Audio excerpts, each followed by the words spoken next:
ब्रादरान मिल्लत इस्लामी अस्सलामु अलैकुम व रहमतुल्लाहि व बरकातुहू। अल्हम्दुलिल्लाह अल्हम्दुलिल्लाहिल हन्नानिल मन्नान अल्लज़ी खलक़ल इंसान व अल्लमहुल बयान वस्सलातु वस्सलामु अला रसूलिही सय्यिदिल इंसी वल जान व अला आलिही व अस्हाबिही ज़विल खैरि वल इहसान अम्मा बअद फ़अऊज़ु बिल्लाहि मिनश शैतानिर रजीम बिस्मिल्लाहिर रहमानिर रहीम इन्नल्लाहा मअल्लज़ीना इत्तक़ौ वल्लज़ीना हुम मुहसिनून सदक़ल्लाहु मौलाना अज़ीम। बारगाह रिसालत मुआब सल्लल्लाहु अलैहि वसल्लम में दुरूद पाक का हदिया पेश करें। अल्लाहुम्मा सल्लि अला सय्यिदिना व मौलाना मुहम्मदिन मअदनिल जूदि वल करम व आलिहि व अस्हाबिहिल किराम व इब्निहिल करीम व बारिक व सल्लिम सलातन दाइमतन सरमदन अबदा। अज़ीज़ान गिराम वक़ार, माह रबीउल आखिर में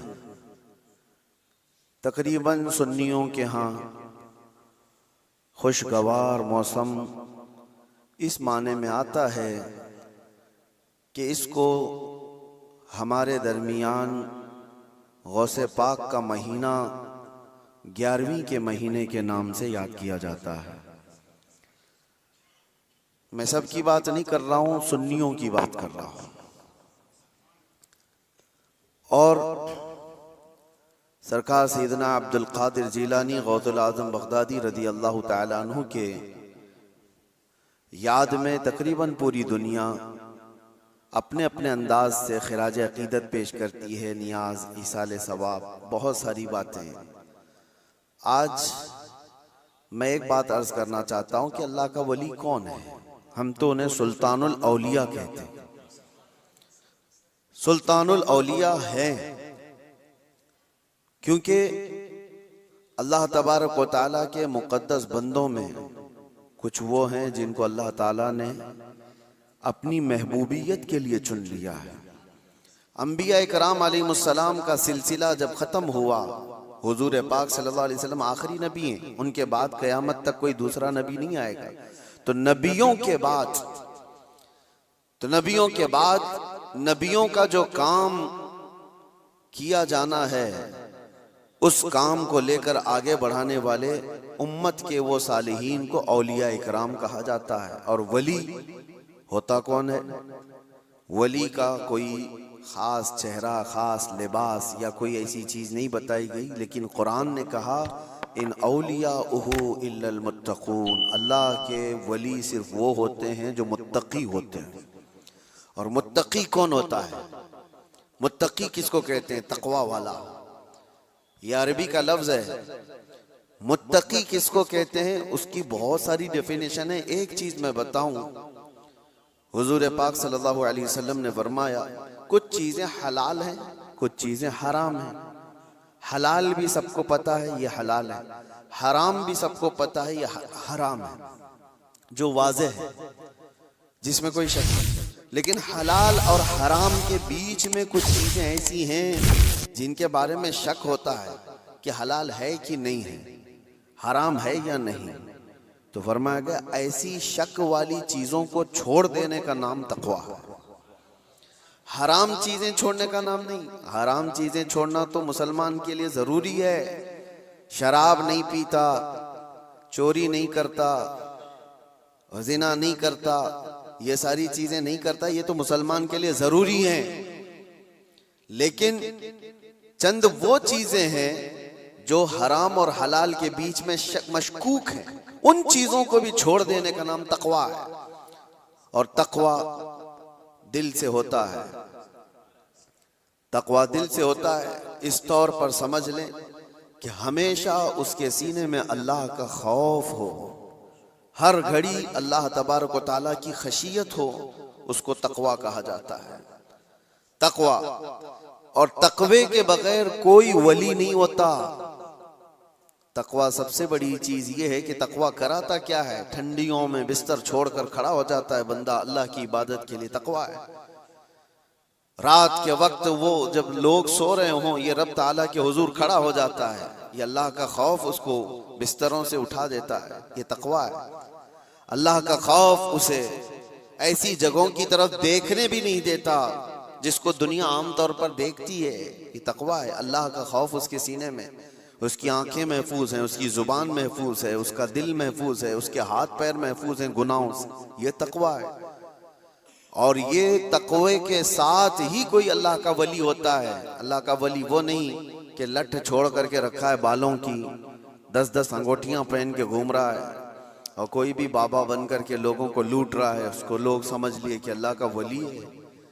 अल्लाह का वली वो नहीं होता। सबसे बड़ी बात आपको मैं बताऊं, हुजूर पाक सल्लल्लाहु ताला अलैहि वसल्लम को छोड़ करके कोई अल्लाह तक पहुंच ही नहीं सकता। बखुदा खुदा का यही है दर, नहीं और कोई मफर मखर, जो वहां से हो यही आके हो, जो यहाँ नहीं तो वहां नहीं। बे उनके वास्ते खुदा कुछ अता करे, हाशा गलत गलत ये हवस बेबसर की है। हुजूर को छोड़ करके कोई डायरेक्ट जाने वाला रास्ता है ही नहीं, नबी पाक सल्लल्लाहु अलैहि वसल्लम। अब ये बात मैं क्यों कह रहा हूं, कुछ वो लोग जो वली बनने का दावा कर रहे हैं, ढकोसला है, जिनके यहाँ हुजूर पाक की शरीयत का कोई लिहाज नहीं। हुजूर से अगर मोहब्बत हो तो हुजूर की सुन्नत से भी मोहब्बत हो, हुजूर से अगर मोहब्बत हो तो हुजूर की शरीयत से मोहब्बत हो। नबी पाक सल्लल्लाहु ताला अलैहि वसल्लम के सहाबा में सिद्दीक़ अकबर से बढ़कर वली कौन है? फारूक आजम की तरह वली कौन है?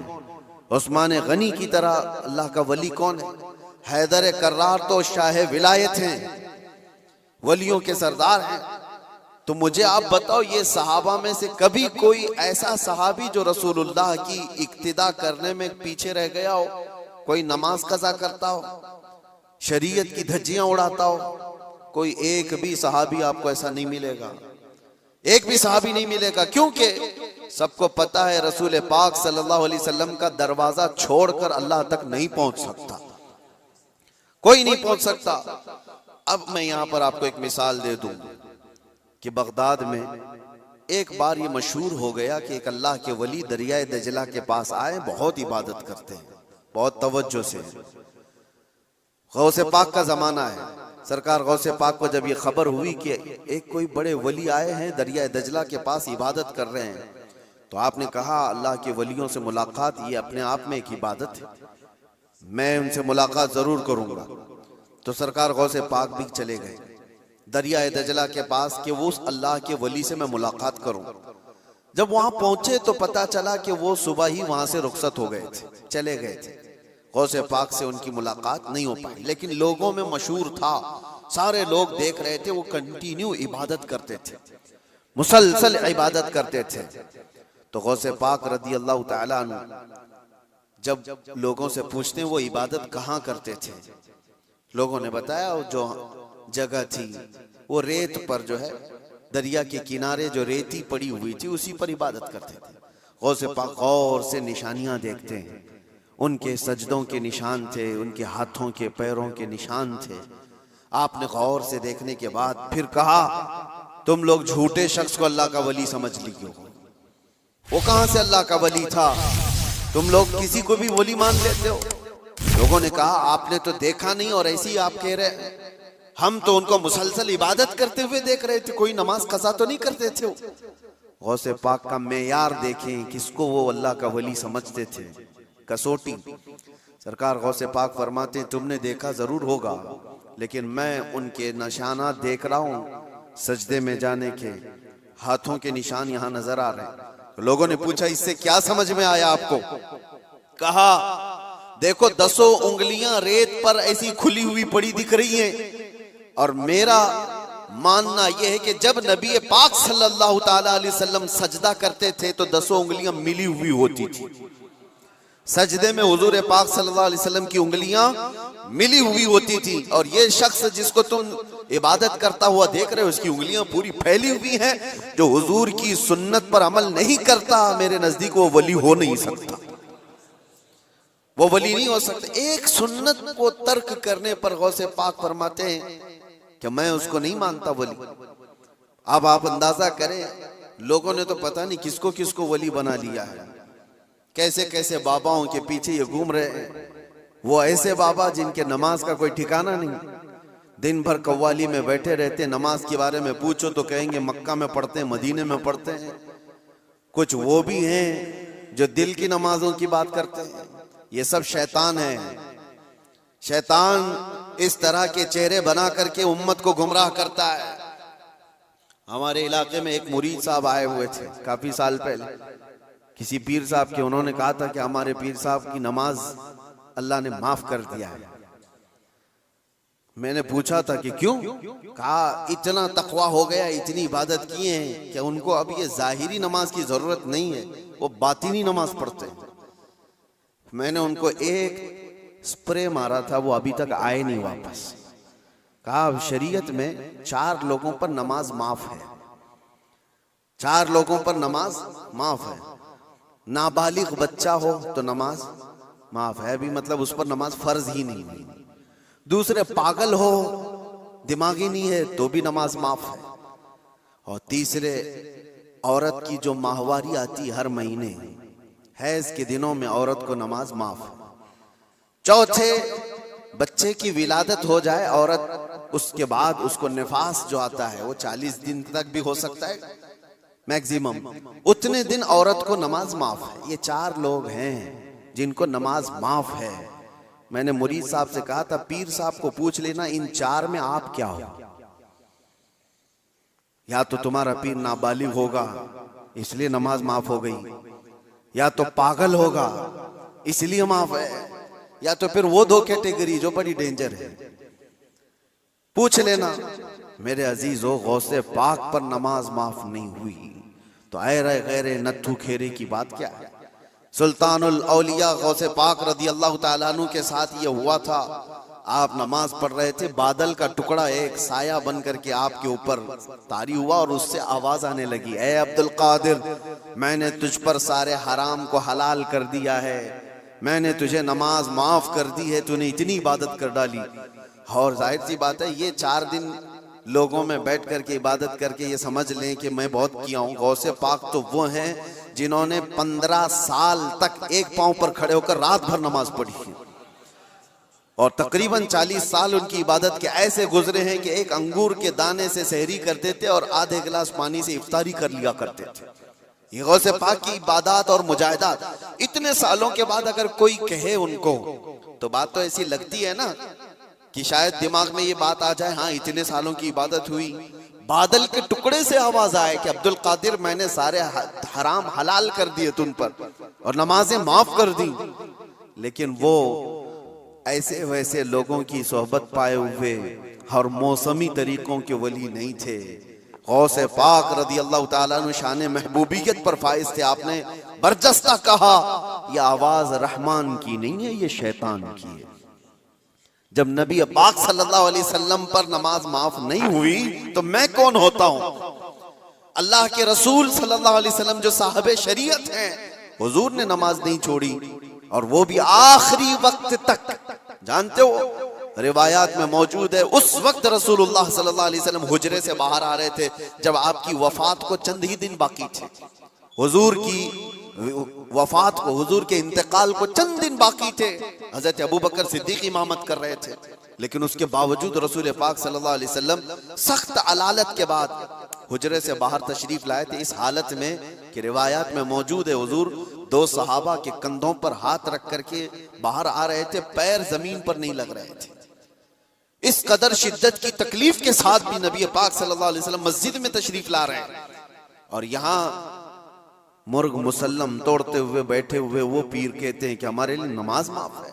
गौसे पाक ने जब ये कहा कि ये रहमान की आवाज नहीं, ये शैतान है, मेरे लिए नमाज माफ नहीं हो सकती, तो गौसे पाक रज़ियल्लाहु ताला अन्हु पर उसने गुरूर और तकब्बुर में लाने के लिए एक दूसरा हमला किया था और कहा अब्दुल कादिर तुम बहुत पढ़े लिखे हो, बहुत इल्म है तुम्हारे पास, तुम पढ़े लिखे ना होते, इल्म ना होता तो आज मेरे गुमराही में आ जाते। शैतान अपनी असली हालत पर आ गया।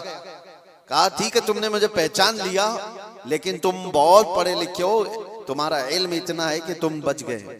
गौसे पाक ने कहा तू दूसरा हमला कर रहा है मुझ पर, मेरे इल्म ने नहीं बचाया, मुझे रब के फजल ने बचाया।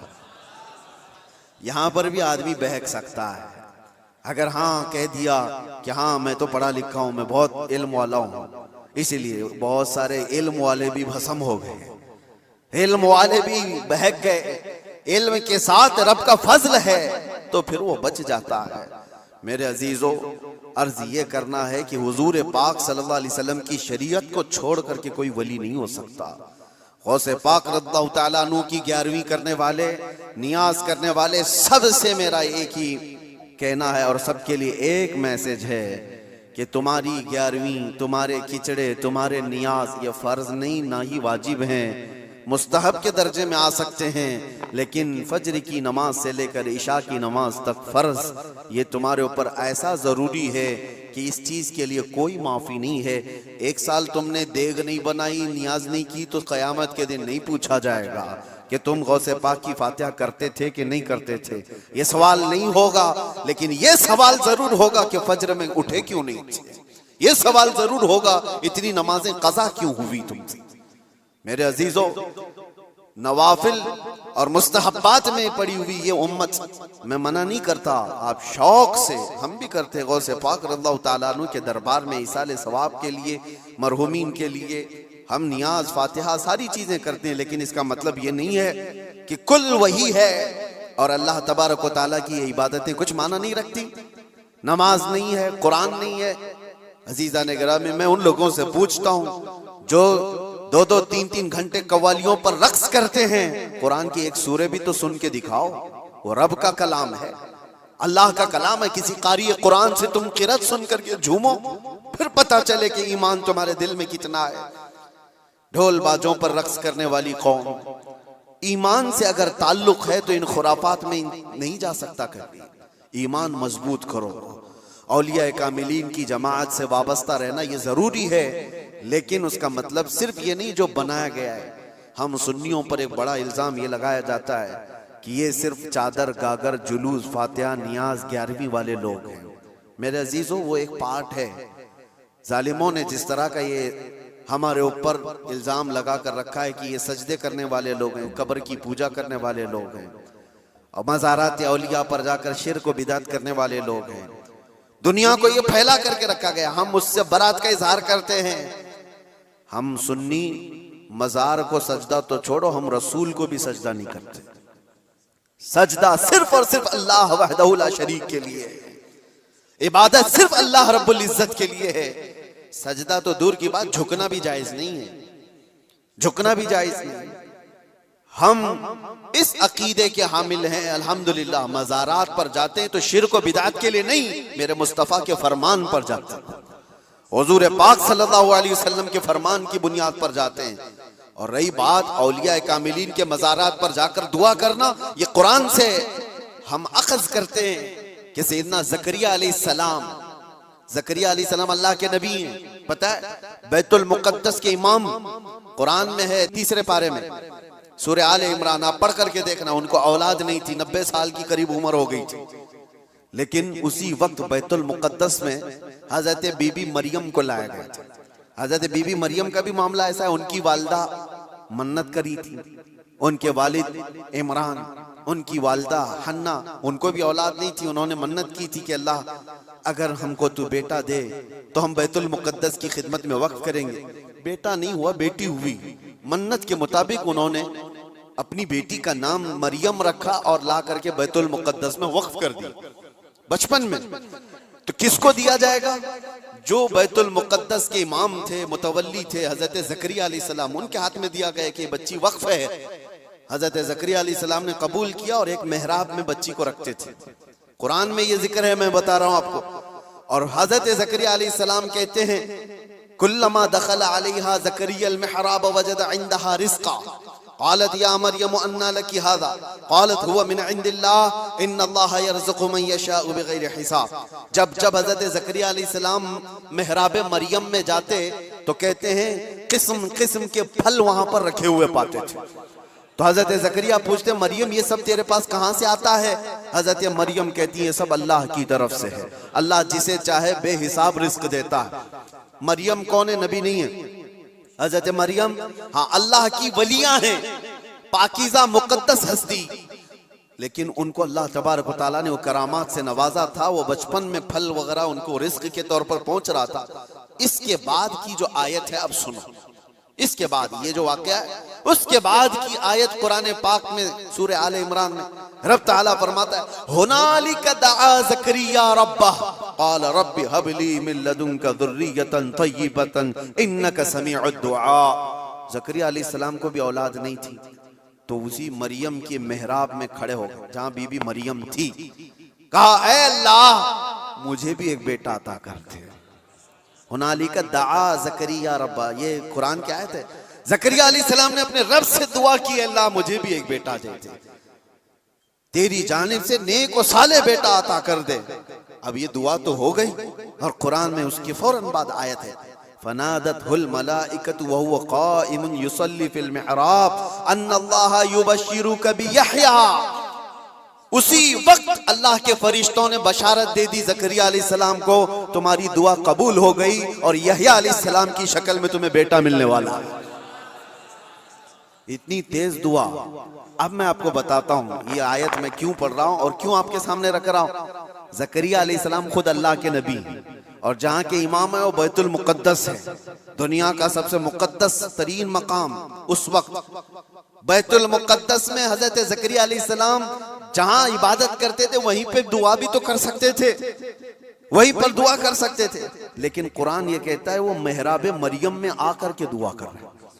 मेहराब मरियम में जहां बीबी मरियम बैठी वहां दुआ कर रहे हैं। इससे पता ये चलता है कि अल्लाह के सालेह बंदे जहां होते हैं वहां से दुआएं कबूल होती।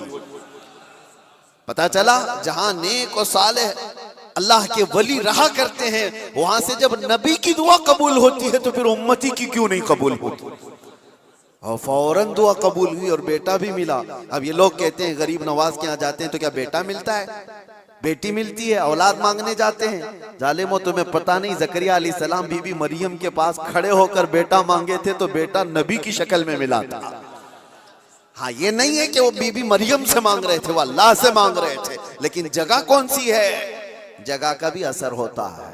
हाँ, एक बात मैं आपको बता दूं कि जगह का अगर असर नहीं होता तो मस्जिदें और ये सारी चीजें बनाने की जरूरत क्या होती। इबादत करने के लिए भी जगह है, खाना खाने की भी आपके घर में जगह है, हाजत में जाने के लिए भी कोई जगह है, आपका ट्रीटमेंट करने के लिए हॉस्पिटल में भी जगह है। हर चीज एक एक जगह पर होती है कि नहीं होती, होती। जिन लोगों का वो मानना है कि कुछ भी नहीं जरूरी है वहां जाना यहाँ जाना, तो मैं उनसे कहता हूँ कभी बाथरूम में बैठ करके डॉक्टर से अपना इलाज करा लोगे। जगह तो जगह ही है, बैठे हो नहीं है, आपको पता है उसके लिए हॉस्पिटल जाना होगा, उसके बेड पर सोना होगा, वहां पर वो कुछ ट्रीटमेंट करेगा। क्या जरूरत है, पूछते डॉक्टर से, आ जाओ मेरे टॉयलेट में इलाज कर लो, यहीं इंजेक्शन लगा दो। मेरे अजीजों, गंदगियों में बैठा हुआ आदमी वो अपना इलाज कराने के लिए भी उठ करके चला जाता है। बिला तशबीह बिला तमसील मैं आपसे कह रहा हूं कि हम पता नहीं कैसे कैसे गुनाहों में मुब्तला हैं। यहां से निकल करके हम उन पाक सुथरी जगहों में जाते हैं जहां अल्लाह के वली आराम फरमा, और उस जगह पर खड़े होकर हम अल्लाह ही से दुआ करते हैं और पाकीज़ा मकाम की बरकत से अल्लाह दुआएं कबूल करता है। ये सुन्नियों का अकीदा मैं बता रहा हूँ, जालिमों का बनाया वो नहीं पता हमको। सुन्नियों का अकीदा ये, हम उन पाकीज़ा मुक़द्दस हस्तियों की बारगाह में इसलिए जाते हैं। ये एक चीज नहीं है, ऐसी कई मिसालें हैं, कई मिसालें। हदीस अल इसरा वल मिअराज जो हुजूर सल्लल्लाहु अलैहि वसल्लम के मेराज का सफर है ना, उस सफर में एक रिवायत ये भी मिलती है कि एक जगह पर हुजूर पाक सल्लल्लाहु अलैहि वसल्लम रुक गए। हजरत जिब्राइल अमीन ने कहा यहाँ पर आप 2 रकात नमाज पढ़ लें। हुजूर पाक सल्लल्लाहु अलैहि वसल्लम ने वहां पर 2 रकात नमाज अदा की और उसके बाद पूछा जिब्राइल से, ये कौन सा मकाम है, तवज्जो। तो हजरत जिब्राइल अलैहिस्सलाम ने कहा, ऐ अल्लाह के नबी, ये वो जगह है जहां हजरत ईसा अलैहिस्सलाम की पैदाइश हुई थी। बीबी मरियम से हजरत ईसा अलैहिस्सलाम की पैदाइश हुई थी, वहां पर हुजूर पाक सल्लल्लाहु अलैहि वसल्लम ने 2 रकात नमाज अदा की। हाँ, जगह को आप सल्लल्लाहु तआला अलैहि वसल्लम ने अपने नमाज का मुसल्ला बनाया। इस रिवायत से मैं आपको बताना चाहता हूं, जहां ईसा अलैहिस्सलाम पैदा हुए वहां हमारे नबी नमाज पढ़े, और जहां मेरे मुस्तफा पैदा हुए हो, क्या वो जगह दुआओं की कबूलियत की नहीं हो सकती। सिर्फ इतना ही नहीं मेरे अजीजों, मुक़द्दस मकामात को अल्लाह तबारक तआला ने खुद फरमाया है, खुद फरमाया है कि आप खाने काबा जाते हैं तवाफ करने के लिए। तवाफ करने के बाद जैसे ही तवाफ खत्म होता है उसके बाद सबसे पहला काम आपका क्या है? कुरान कहता है पहले पारे में, वत्तखिदू मिन मकाम इब्राहीम मुसल्ला, मकाम इब्राहिम को अपनी नमाज की जगह बना लो। मकाम इब्राहिम है क्या चीज? मकाम इब्राहिम क्या है? जाकर के आप देखना, उसमें एक पत्थर है जिस पे हजरत इब्राहिम अलैहिस्सलाम के 2 पैरों के निशान है। बस इसके अलावा क्या है? एक पत्थर है, उस पर इब्राहिम अलैहिस्सलाम के 2 पैरों के निशान है। तो उस पत्थर के पास रब तबारक व तआला फरमाता है तुम अपनी नमाज पढ़ो, हाजी हो कि मोतमिर हो कि खाली तवाफ करने वाला हो, 7 चक्कर तवाफ के बाद मकाम इब्राहिम पर वो जरूर 2 रकात नमाज पढ़ेगा, 2 रकात नमाज पढ़ेगा।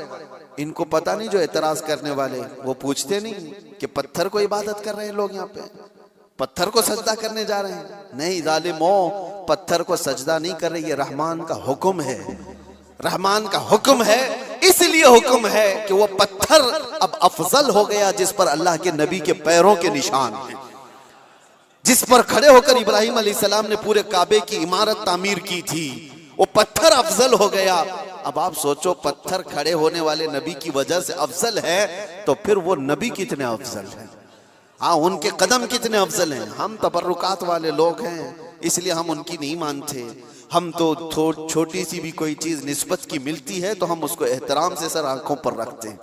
आज भी बिहम्दिही ताला हुजूर पाक सल्लल्लाहु अलैहि वसल्लम के मुँह मुबारक पूरी दुनिया में देखे तो सुन्नियों के पास ही मिलेंगी, क्योंकि कदर उनको ही है और वो चाहते हैं कि हुजूर पाक सल्लल्लाहु अलैहि वसल्लम से रिलेटेड जो भी चीज है वो अजमत वाली है। औलिया कामिलीन की बात कर रहे हैं मेरे अजीजों, बहुत सारी बातें हैं। अब आपको मैं बताता हूँ, जो एक बड़ा सवाल ये है कि ये औलिया इकराम के लिए कहानियां गढ़ लेते हैं लोग, करामत करामत करामत कहते हैं। जो करामत का इनकार कर रहा है वो कुरान का इनकार कर रहा है। हाँ, हर वली की करामत तो कुरान से मैं नहीं बता रहा, लेकिन अल्लाह तबारक व तआला ने जो फरमाया वो आपको बता रहा।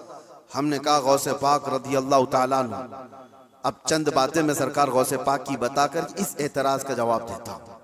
सुल्तानुल औलिया गौसे पाक रज़ियल्लाहु तआला अन्हु की बारगाह में एक औरत आई, अपने बच्चे को लेकर कहा कि इसको अपने पास रख लीजिए। आपने कबूल कर लिया, बच्चा तरबियत में आ गया। गौसे पाक की बारगाह में रहना पलना किसके नसीब में हो।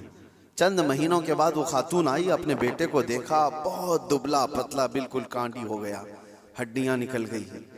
माँ तो माँ है, देखती है बच्चा कैसा हो गया, सूख गया, काटा हो गया। तो उसने देखा कि गौसे पाक कहाँ है। जा करके देखती है अंदर तो गौसे पाक के दस्तरखान पर अच्छी अच्छी ग़िज़ाएं थी, कुछ मुर्ग गोश्त वगैरह रखे हुए थे, और ये बूढ़ी औरत का बेटा सूखी रोटी पानी में भिगो कर खा रहा है, कोने में बैठा हुआ। अब एक माँ को लगे ही बात, खुद इतना अच्छा खाना खा रहा है, मेरे बेटे को परवरिश में रखे, कैसा खाना खिला रहे इसको। उस औरत ने कहा ये कैसी तरबियत है सैयदना अब्दुल कादिर, ये क्या है, मेरा बच्चा तो ऐसा है। आपने जवाब कुछ नहीं दिया। थोड़ी देर के बाद खाना खत्म होने के बाद उन हड्डियों को ऐसे जमा किया और कहा कुम बिइज़्निल्लाह, अल्लाह के हुक्म से उठ जाओ। एक मुर्गी फड़फड़ाती हुई खड़ी होगी। हाँ, आपने कहा कि जब तेरा बच्चा इस काबिल हो जाए तो वो भी रोज मुर्गी खाए। उसकी तरबियत चल रही है, उसकी तरबियत चल रही है। जब बंदा अपने नफ्स को मार लेता है तो अल्लाह सारी ताकतें उसको अता करता है। अल्लाह के लिए जब बंदा दुनिया छोड़ देता है तो अल्लाह उसका हो जाता है। तो गौसे पाक की ये बात बताने पर एक साहब मुझसे कह रहे थे, कहां से आप ये सारी चीजें लेकर के आ गए कि एक बंदा भी किसी चीज को जिंदा कर रहा है। उन्होंने ये नहीं देखा क्या गौसे पाक ने क्या कहा, अल्लाह के हुक्म से उठ जा। गुफ्त-ए वो गुफ्त-ए खुदा बुवत, फारसी में कहा जाता है अल्लाह का वली इस मकाम पर पहुंच जाता है कि जब वो बोलता है तो जुबान उसकी होती है, कलमा अल्लाह का होता है, कलमा अल्लाह का होता है। गौसे पाक की इस करामत पर एतराज करने वाले, तुम्हें पता नहीं, मुर्दों को जिंदा करना, अगर ये सिर्फ और सिर्फ आप ये कहते हैं कि इसकी वजह से शिर्क हो जाएगा, शिर्क का अकीदा, अल्लाह का काम ये जिंदा करना अल्लाह का ही काम है। लेकिन अल्लाह अगर किसी को ये ताकत दे दे तो क्या इब्राहिम अलैहिस्सलाम का वाकया कुरान में नहीं है 4 परिंदे ले लो, उनको ज़बह करो, उनका कीमा करो, मिक्स करो, 4 पहाड़ों पर रख करके आओ। तीसरे पारे में है। और इब्राहिम अलैहिस्सलाम ने 4 परिंदों को ज़बह किया, उनका कीमा किया और अलग अलग पहाड़ों पर रख कर आए। और फिर अल्लाह ने फरमाया हर परिंदे का नाम लेकर बुलाओ, तुम मदउहुन्ना यातीनका सअया। कुरान में परिंदों को जब से इब्राहिम अलैहिस्सलाम ने पुकारा वो उड़ते हुए आए अपनी अपनी मुंडियों के साथ, और इधर जो गोश्त था वो पूरा जिस्म बन गया और सब के सब अपने अपने मुंडियों से जुड़ गए और जिंदा परिंदा होकर उड़ गए। ये वाकया कुरान में मौजूद है। सिर्फ इतना ही नहीं मेरे अजीजों, ईसा अलैहिस्सलाम के बारे में कुरान क्या कहता है कि ईसा अलैहिस्सलाम वो उबरिउल अकमह वल अबरस व उहयिल मौता बिइज़्निल्लाह, जो सफेद दाग वाला होता था, कोढ़ की बीमारी वाला होता था, ईसा अलैहिस्सलाम हाथ रखते तो सही हो जाता था। और कभी मरे हुए आदमी को ठोकर मारते तो जिंदा खड़ा हो जाता था। मट्टी के परिंदे बनाते, फूंक मारते वो उड़ने लग जाते थे। ये इधर उधर की किताबों की बात नहीं कर रहा हूं, कुरान की बात कर रहा हूं। कुरान में मौजूद है। अल्लाह के नबियों को अल्लाह ने ये ताकत अता की थी। मेरे अजीजों, गौसे पाक रदी अल्लाह ताला अन्हु की इस करामत पर एतराज करने वाले वो सिर्फ जाहिर को देखते हैं। गौसे पाक उम्मत मुस्तफ़ा के वली कामिल हैं, रसूलुल्लाह की उम्मत के वो औलिया के सरदार हैं। अल्लाह ने उनको वो ताकत अता फरमाई थी कि जब वो किसी चीज को हाथ लगा देते तो अल्लाह उनकी उस चीज को पूरी फरमा देता था। अब आपको चंद करामतों के बाद ये भी मैं बता दूं। एक बार गौसे पाक रज़ियल्लाहु ताला अन्हु बयान कर रहे थे और एक चील उड़ती हुई आई ऊपर से, बहुत ची ची ची आवाज कर रही थी। तो मजमे में इधर से उधर लोग देखने लग गए। डिस्टर्ब हो जाता ना, यहाँ होता है, अभी थोड़ी सी आवाज उधर आ जाए तो सबकी गर्दनें उधर हो जाएंगी। और गौसे पाक के मजमे में ये बेअदबी है। हुजूर गौसे पाक खुतबा दे रहे हो और इधर उधर कोई चेहरे उठाए तो आपने सिर्फ और सिर्फ घूर करके उस चील को देखा, उसकी मुंडी अलग और धड़ अलग गिर गए, वो मर के तड़पने लगी, खत्म हो गई। आपका खुतबा चलता रहा, अब कोई गर्दन उठा के देखता भी नहीं था। सब गौसे पाक की तरफ कि वो निगाहे जलाल जो चील पर पड़ी थी कहीं और भी ना पड़ जाए। सबका इन्हिमाक तवज्जो के बाद जब गौसे पाक का खुतबा खत्म हुआ तो ऐसा नहीं कि आप उस चील के पास गए, उसके मुंह को उठाया, उसके धड़ से लगाया, कहा कुम बिइज़्निल्लाह, अल्लाह के हुक्म से उड़ जा। वो चील फिर से जिंदा उड़ती चली गई। ये करामात के बाब में है। ये करामात, इसको क्या कहते हैं? करामत मौजिज़े का परतव है। अल्लाह के वली के हाथ से ऐसा काम जो आम आदमी नहीं कर सकता, और ये खसूसी ताकत अल्लाह ताला ने अपने बंदों में उन औलिया को दी है जो मुत्तकी और परहेजगार होते। अब मैं आपको बताता हूँ, वक्त कम है। ये कहते हैं कहानियां हैं, ये लोगों की बनाई हुई दास्तानें हैं। मेरे अजीजों, तुमको मानना और ना मानना ये हमारे लिए जरूरी नहीं, और ना ही हम किसी को मनवाने जा रहे हैं। बात इतनी है कि हजरत सुलेमान अलैहिस्सलाम के दरबार में भी ये बात हुई थी कि सुलेमान अलैहिस्सलाम के दरबार में सारे परिंदे हाजिर थे, एक परिंदा नहीं आया था, हुदहुद लेट से आया। सुलेमान अलैहिस्सलाम जलाल में कहा उसको मैं सजा दे दूंगा। बहुत देर के बाद आया, पूछा कि तेरा उज्र बता, क्यों तू ताखीर से आया। ये भी कुरान की बात कर रहा हूं, 19वें पारे में उठा करके आप पढ़ लेना इसको। उसने कहा ऐ अल्लाह के नबी, मैं उड़ते उड़ते एक ऐसी जगह पर चला गया था जहां देखा लोग शिर्क कर रहे, सजदा कर रहे, एक औरत को सजदा करते हैं, सूरज को, और एक औरत उनकी हाकिम है। औरत उनके ऊपर हुकूमत कर रही है जिसका नाम सबा बल्कीस है। सुलेमान अलैहिस्सलाम ने कहा अच्छा ऐसा है, तो जा करके अब सुलेमान अलैहिस्सलाम ने कहा मेरा खत दे दो, अल्लाह की बारगाह में वो सरबसुजूद हो जाए, शिर्क को छोड़े और वो ईमान लाए। खत ले जा करके दिया गया। कौन? परिंदा ही। वो औरत मानने से इनकार कर दी, जो भी मामला है, और वो लड़ना चाहती थी, अपनी फौज लेकर के सुलेमान अलैहिस्सलाम के पास आना चाहती थी। फौज लेकर वो निकली, लेकिन उसके साथ एक मामला था। वो जिस तख्त पर बैठती थी वो दुनिया का सबसे महंगा तख्त था।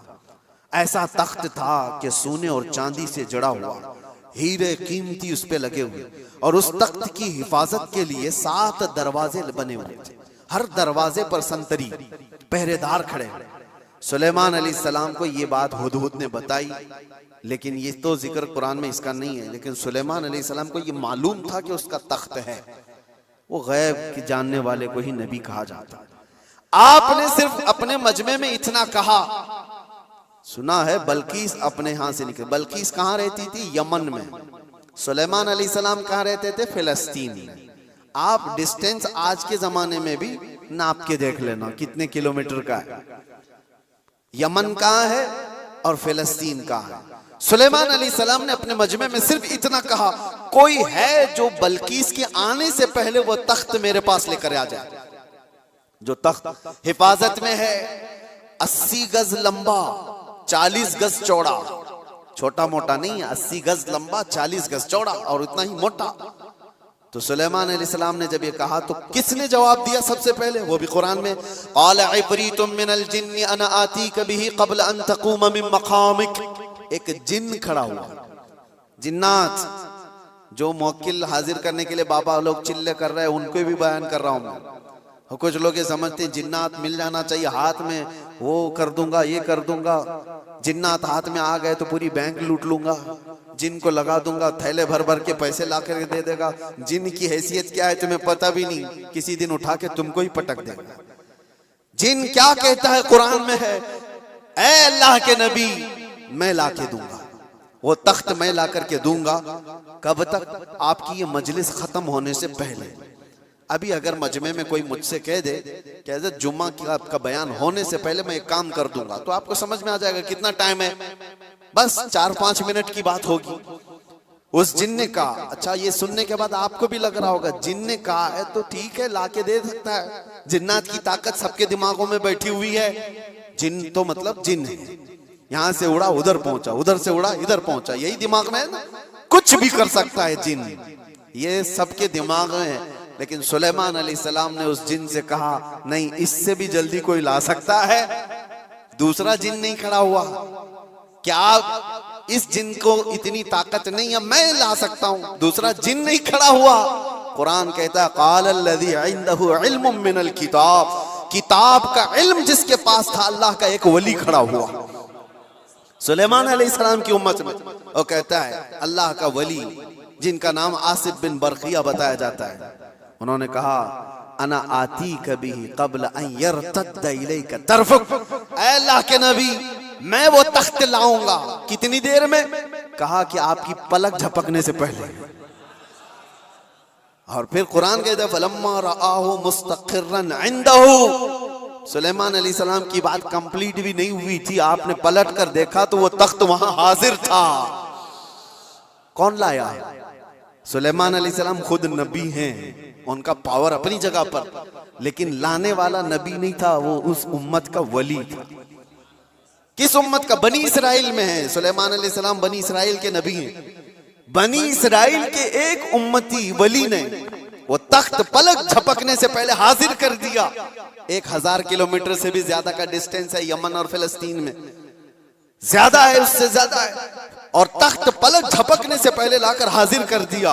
और कुरान की आयतें पढ़ो, उन्होंने ये नहीं कहा मेरे बाजू की ताकत है, मेरी कुव्वत है, मैं इतना पावरफुल हूं, बल्कि तख्त हाजिर करके उसके बाद सुलेमान अलैहिस्सलाम ने क्या कहा? हाज़ा मिन फज़्ल रब्बी, ये मेरे रब का फजल है, ये मेरे रब का फजल है। अब तवज्जो चाहता हूं, सुलेमान अलैहिस्सलाम के उम्मती, बनी इसराइल के वली, उनको ये ताकत है, उनको ये ताकत है कि वो यमन से फिलिस्तीन में पलक झपकने से पहले तख्त ला सकते हैं। तो बहरहाल सुलेमान अलैहिस्सलाम से कई दर्जे अफजल मोहम्मदुर रसूलुल्लाह हैं। बनी इसराइल से कई दर्जे अफजल उम्मत मोहम्मदिया है। बनी इसराइल के वली का मकाम जहां तक नहीं है, उससे कई दर्जे अफजल रसूलुल्लाह की उम्मत के वली का मकाम है। और आम वली की बात नहीं, वलियों का वली और सुल्तानुल औलिया गौसे पाक का मकाम कुछ और है। फिर बगदाद से जब वो ये कहते हैं कि मैं मगरिब में हूं और मेरा मुरीद मशरिक में हो और उसका सतर खुल जाए तो मैं यहीं से उसको छुपा दिया करता हूं, तो ये बात कोई गलत नहीं है। अल्लाह ने उनको वो मकामात अता किए हैं। गौसे पाक ने इसीलिए तो कहा था अपने कसीदे में, रअयत नज़रतु इला बिलादिल्लाहि जमअन कखरदलतिन अला हुक्म इत्तिसाली, मैं अल्लाह के सारे शहरों को ऐसे देखता हूं जैसे राई के दाने को अपने हथेली में देखता हूं। हाँ, ये कुरान से मैंने बताया है, लफाजी नहीं है। जो कहते कहानियां कहानियां हैं, वो कुरान भी तो पढ़ करके देख लें। कुरान पढ़ने के बाद उन्हें समझ में आ जाएगा कि वली की ताकत क्या होती है, वली की करामत क्या होती है। करामतों का मुनकिर ये कुरान का मुनकिर है। अल्लाह उनको हिदायत अता फरमाए और हमें हमेशा औलिया के कदमों से वाबस्ता रखे। आज हम करामत देखने के चक्कर में नहीं घूमे। मैं ये भी बात बता दूं, आप ये मत सोचो कि मुझे यहाँ करामत दिखना चाहिए, वहां करामत दिखना चाहिए। आप करामत देखने के चक्कर में इधर उधर ना जाओ, आप वलियों के तकवे देखने के लिए घूमते रहो, वलियों की शरीयत पर अमल को देखते रहो, ताकि तुम्हारे अंदर भी वो तकवा आ जाए, तुम्हारे अंदर भी वो अमल आ जाए। हाँ, बस आखिर बात ये है कि हम दुआ यही करते हैं कि इन औलिया के दामन से वाबस्ता रहें, जिंदा भी इनके कदमों में रहें और मरें तो इनके आसपास रहें। ये तमन्ना है। क्यों? इसलिए कि पता है हम बैठे हुए हैं, किसी जगह गए हैं, कहा मुफ्ती साहब आए, भीड़ भाड़ बहुत थी और लोग ला करके गर्मी की वजह से पंखा लगा दिए। पंखा चल रहा है, हवा तेज आ रही है। किसके लिए लगाया? हमारे लिए लगाया। लेकिन आसपास बैठे हुए सब हवा खा रहे हैं। उनके लिए लाया नहीं गया था पंखा, हमारे लिए लाया गया था। लेकिन पंखा ऐसा नहीं है कि एक ही जगह फेंक रहा है हवा, बल्कि आसपास जो बैठे हुए हैं वो भी गर्मी से जो बेहाल थे अब बाहाल हो गए, उनको भी हवाएं मिल रही है। यही बात है, औलिया के आस्थानों के पास जाने से अल्लाह की रहमतें झमाझम बरस रही होती हैं। हम गुनहगारों पर भी वो छींटे पड़ जाते हैं और हमारा दिल भी चमकने लग जाता है। अल्लाह तबारक व तआला हमें तकवा अता फरमाए। औलिया कामिलीन के वास्ते अल्लाह तबारक व तआला आखिरत में हमारी मग़फ़िरत फरमाए। व आखिरु दावाना अनिल हम्दुलिल्लाहि रब्बिल आलमीन। अस्सलामु अलैकुम।